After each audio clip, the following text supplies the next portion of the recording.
All right, buckle up, everybody, because today we're diving into something little, let's say high stakes. Going nuclear. You got it. America's nuclear arsenal, to be precise. But before you hit that skip button, I promise it's way more interesting than you might think. Definitely more than just mushroom clouds. Exactly.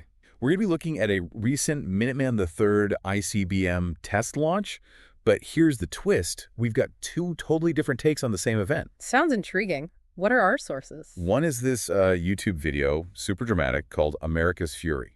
All caps, exclamation point, the worst. Setting the tone, for sure. And then we've got this very official, very measured press release from the U.S. Space Force. Talk about contrast. Night and day. So what's our mission today? Well, we're going to cut through all the jargon, figure out what these tests actually tell us, and try to understand the whole strategy behind nuclear deterrence. Without getting a PhD in political science along the way. Exactly. Okay, so first things first, can we get a quick explainer? What exactly I a Minuteman III and why the Roman numeral III? So, the Minuteman III, it's an ICBM, which stands for Intercontinental Ballistic Missile. Basically, a really, really long-range missile designed to deliver a nuclear warhead to another continent. And the third just means it's the third version of the system. Okay, makes sense. Third time's the charm, right? Something like that.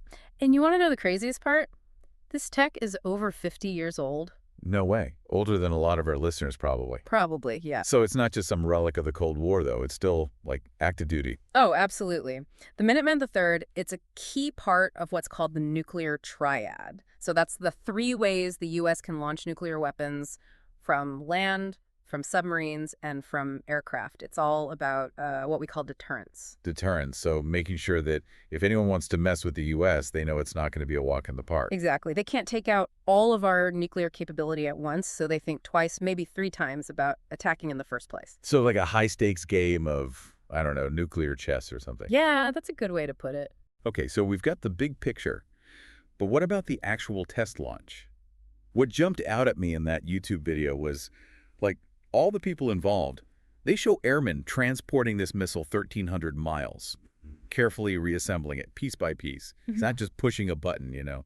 Absolutely. You've got multiple branches of the military coordinating a super complex operation. Precision and expertise, like they highlight in the Space Force press release. Exactly. Communication, the launch crew, everything has to work perfectly. No room for error. Which makes sense, given what we're talking about here. Though, the press release makes it very clear, they say these tests are not a response to current world events. Right. Routine procedure, nothing to see here. But, I mean, why even mention that? Unless someone might get the wrong idea. Imagine some country, already a little tense with the U.S., sees this test and thinks, hold on, are they sending us a message? Right, right. So the U.S. is basically saying, chill out, this is just regular maintenance, keeping things running smoothly. Predictability, stability, that's the message they want to send. Okay, so keeping the peace. Got it. But then you've got that YouTube video, America's Fury, all about, you know, how powerful and devastating the Minuteman III is. Yeah, focusing on the lethality, I think was the word they used. While the Space Force is all about safety and effectiveness, the meticulous procedures. It's really interesting how these two sources, they're talking about the same event, but it's like two completely different stories. Right, two different lenses, two different agendas, maybe. Makes you think, doesn't it? Which message hits home for you, and why? We're not saying one is right or wrong, but it's worth considering how those different narratives, they shape how we see things. Definitely food for thought. And we're back. Still diving deep into America's nuclear arsenal. Can you believe we're only halfway through? Time flies when you're talking about, you know, weapons of mass destruction. Right. But hey, at least it's interesting. And speaking of interesting, remember that little cliffhanger we left you with? The Minuteman III, this 50-year-old missile, it's actually on its way out, getting replaced by the, what was it, the LGM-35A Sentinel? The Sentinel, the next generation. Right, the Sentinel. Okay, so help me out here.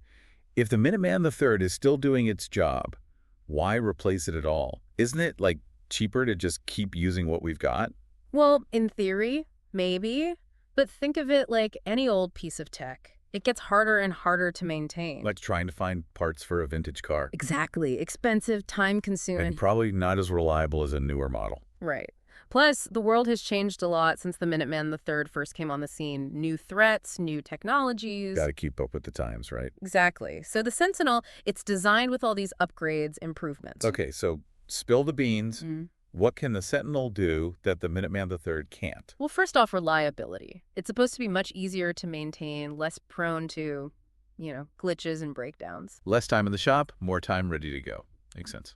And then there's accuracy. Pinpoint accuracy. We're talking hitting a target the size of a basketball court from thousands of miles away. Wow. That's pretty impressive. But doesn't that also make it, like, more dangerous? I mean, more accurate, longer range? Wouldn't other countries see that as a threat?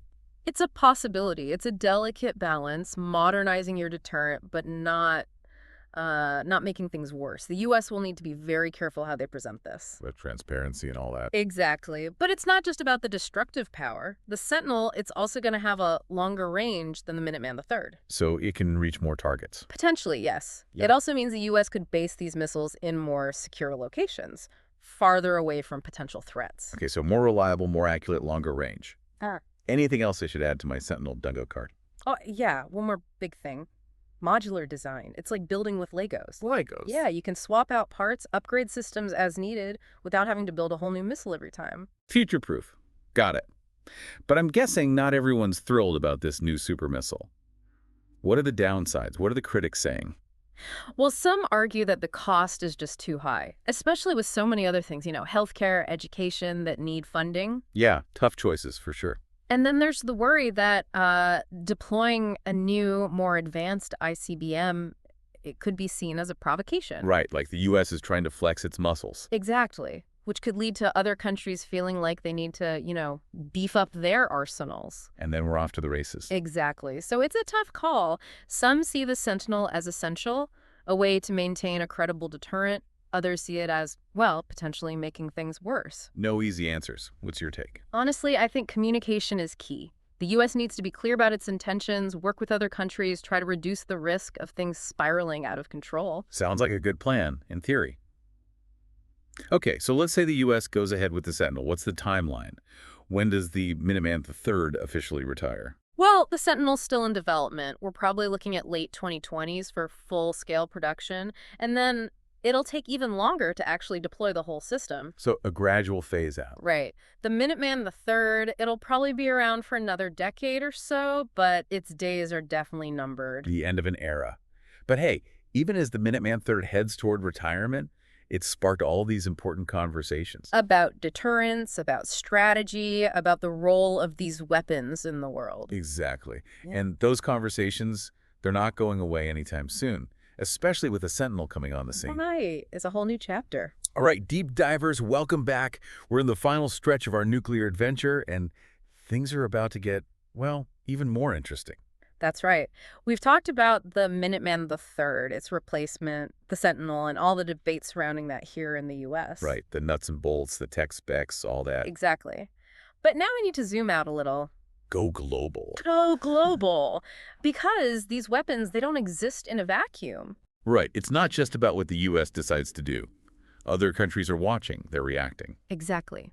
So the big question is, how will the Sentinel change things on the world stage? What kind of impact will it have?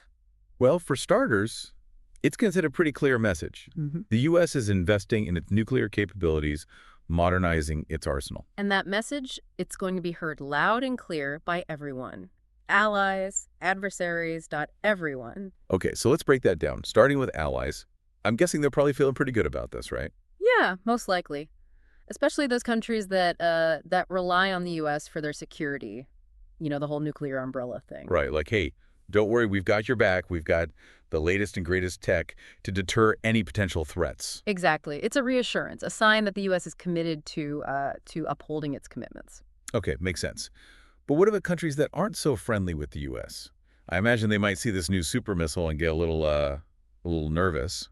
Yeah, that's definitely a possibility. It could fuel those existing tensions, maybe even spark an arms race. Because if the U.S. is upgrading, they feel like they have to keep up. Exactly. And that's where things can get really tricky, really dangerous. One country tries to make itself safer, but it ends up making everyone else feel less safe. It's like a vicious cycle. Exactly. And it's important to remember that those narratives we talked about earlier, they come into play here too. The whole America's fury, versus safety and effectiveness thing. Exactly. How the Sentinel is presented, how it's perceived, that's going to have a huge impact on how other countries react. Right, because depending on who you are, what your relationship is with the U.S., you might see the Sentinel as a good thing, a Yeah. stabilizing force, Or or a sign of aggression, a provocation.